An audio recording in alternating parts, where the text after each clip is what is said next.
संभाजीनगरमध्ये पवारांच्या भेटीला गेलेल्या मराठा आंदोलकांची घोषणाबाजी पाहायला मिळाली। शरद पवारांनी भूमिका स्पष्ट करावी, मराठा आंदोलकांनी ही मागणी केली, नाहीतर आंदोलन तीव्र करण्याचा आंदोलकांनी इशारा दिलेला आहे।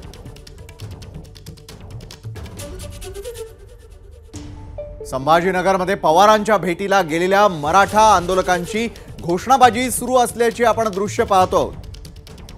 कृष्णा केंडे आपले प्रतिनिधी या संदर्भात अधिक माहिती देत आहेत। कृष्णा, काय घोषणाबाजी करण्यात आलेली आहे त्यावेळी?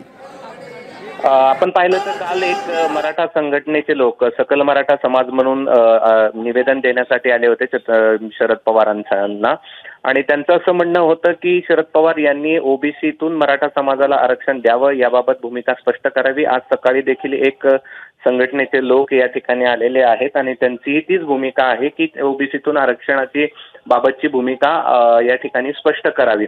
त्यावेळी त्यांनी रामा हॉटेलमध्ये, ज्या हॉलमध्ये शरद पवार लोकांच्या भेटी येत होत्या, त्या बाहेर घोषणाबाजी देखील या ठिकाणी केलेली आहे। आता शरद पवार त्यांची भेट घेऊन त्यांना नेमकी काय त्यांची भूमिका हे सांगतात हे पाहणं महत्त्वाचं आहे। मात्र काही वेळापूर्वी ही घोषणाबाजी रामा हॉटेलमध्ये मराठा संघटनेच्या कार्यकर्त्यांकडून करण्यात आलेली आहे। नक्कीच धन्यवाद आपण दिलेल्या सविस्तर माहितीसाठी। आंदोलन तीव्र करण्याचा आंदोलकांनी यावेळेला इशारा दिलाय।